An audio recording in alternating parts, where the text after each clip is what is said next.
All right, everybody, welcome back to the #1 television program in the history of the entire universe. I am Brian Lee Durfee, author of The Forgetting Moon, The Blackest Heart, and The Lonesome Crown, all three books published by Simon & Schuster's Saga Press. And today I'm going to be reviewing a book that I absolutely loved rereading. I read this when it came out in 1993, and I just reread it, and I loved it. I just loved it. It's a great ending to a 4-book series. And the book I'm talking about is The Talismans of Shannara, book number 4 in the Heritage of Shannara epic fantasy tale by Terry Brooks. And Terry Brooks has a ton of Shannara books out there, but I do believe this Heritage of Shannara series of 4 books is probably his most epic achievement. And I have read and reviewed the previous 3 on the channels, book 1, 2, and 3. If you want to watch those reviews before you watch this one, just dial up my last name, Durfee, onto your YouTube search bar, and then Terry Brooks or Shannara or something. Also put that down, and through some sort of pagan sorcery, those video reviews will magically appear upon your television screen. But anyway, let's talk about The Talismans of Shannara. 1993 it came out. This book is signed. I've met Terry Brooks multiple times and had him sign my books at multiple times. This one he actually signed in 1993. So I think I came to a book signing of his in Salt Lake City back in 93 when I was in college, and I took all my Shannara books and he signed them because it's dated 93. When this one came out. It's probably the book signing for the launch of this book. It's got some great maps in it. The Shannara series always has nice maps. And the cover, I love graphic design and cover illustration. We always talk about the covers. Another great painting by Keith Parkinson. And as you can see, all of the books in this series had great paintings by Keith Parkinson. And we put them all together and they look like they belong in a series. So that is cool. They all look great together on the shelf. And, if we put the spines all go together. All four books have spines that match, which is something that publishers almost never do. They always pick it up somehow. But thank God that Del Rey did a great job with these. Anyway, let's talk about the book. I wanted to read a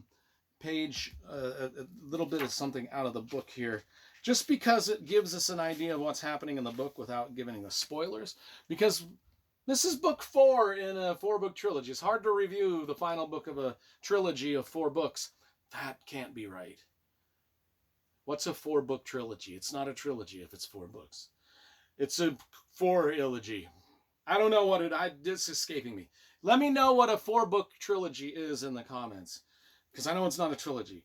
But it's hard to review the 4th book in a trilogy without giving away spoilers. So anyway, here's where we're at. Here's where we sit in this book. All the Ohmsfords were back in the 4 lands. All the scions or scoins. All the scoins or scions. I don't know how to use Scions, all the scions of Shannara returned from their quests.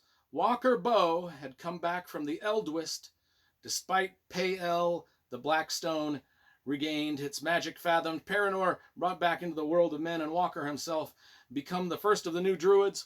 I'm reading this terribly. I could never be an audible narrator. Ren and Lezadil had come back from Morwendel with the Arbalon and the elves. The magic of the Elfstones discovered anew, her own identity and heritage revealed. 2 out of 3 of Alanon's charges fulfilled, 2 out of 3 steps taken. But Par was to be the last, of course. Find the sword of Shannara, find the sword, and it will be revealed.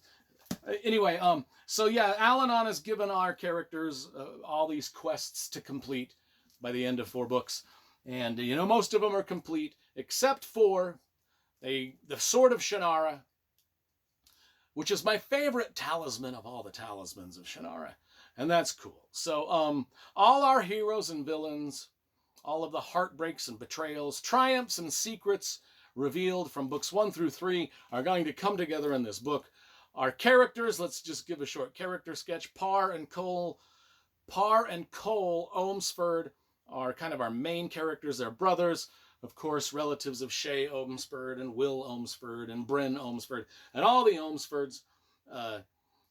Is it Bryn? I can't remember. There was a bunch of Ohmsfords. I think there's Ohmsfords in every single Shannara book. But they're part of the Ohmsford family tree. Young men off on a quest, may or may not be bastards, may or may not have magical, may not be farm boys with a destiny. All of that. Wherein Elizadil and her, she's kind of the half-elf girl, kind of the another bastard with a destiny, trying to find her heritage through these books. And her rover Garth, her bodyguard Garth, Morgan Lay carries the sword of Lay. He is sort of a prince of the kingdom of Lay. Walker Bow and Colgline, the druids, Steph and Teal, Steph and Teal, the dwarves, Padishar Creel, the fighter, Damson, the street thief, Alanon, of course, is in it. And one of the things I want to talk about this book is all these characters throughout these books have been scattered throughout the four lands, doing their own adventures. And I remember from my first reading back in the 90s when these came out, I remember really loving the first book. The second book was, the first book like a 10 out of 10. The second book kind of like maybe a 9 out of 10. The third book maybe like a 7.5 out of 10. But then I remember it was wrapped up brilliantly in this book with another 10 out of 10. And there are scenes, even though I only read this like once back in 93, there were scenes that still from this book that still stuck to me throughout all those years. And I was looking forward to getting to those scenes again. And they were just as epic and action-packed as I remember. You know, one of the things that I like about this series is the book number 1 is kind of low fantasy, not a whole lot of magic in it. Books 2 and 3 kind of get like real fantasy, magic-y. And then book 4 sort of dials the magic back down again.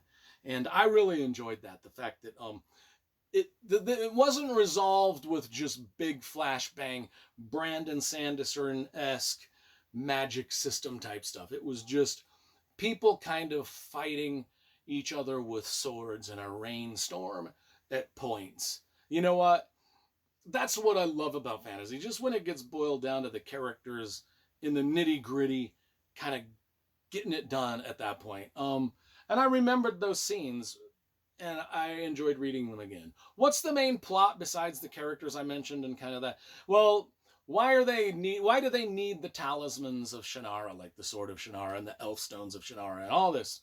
The elves. Why do they need the elves to come back? Well, the Shadowin, which are the bad guys in this, they stalk the Four Lands, and they're still stalking the Four Lands in Book 4. Their leader, Rimmerdal, has dispatched the 4 horsemen against Walker Bow and the druids of Paranor. And, the 4 horsemen are, of course, famine and desolation. I don't know what they all were. But they each had, like, a thing.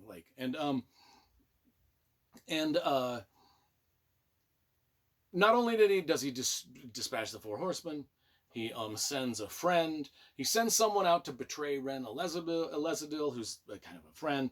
And for Parr and Cole, our 2 main characters, he's planned a more terrible fate for those guys. And that's where the Sword of Shannara itself comes into play. And if you remember the actual book, Sword of Shannara, the Sword of Shannara kind of has this understated magical power, which kind of like reveals the truth of things, I guess, if it's used properly. I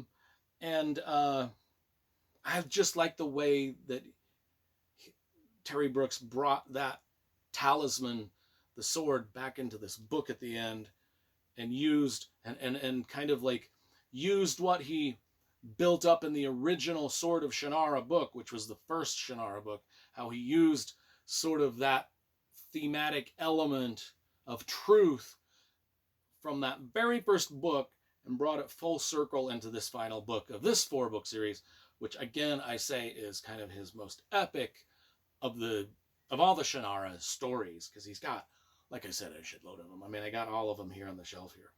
And anyway, so like I said, I already told you this is a 10 out of 10. I actually think this is gonna maybe edge into my top 10 books that I read this year, I know a Terry Brooks novel back about 5 years ago came into my top 10 endings. It was The Running with the Demon. That one ended up in my top 10 of a year award list 5 or 6 years ago. Well, this one might do. I mean, this one might do also. So anyway, look forward to that. We'll see. The suspense is killing me already. Will or will not this book make my end of the year top 10? We shall see.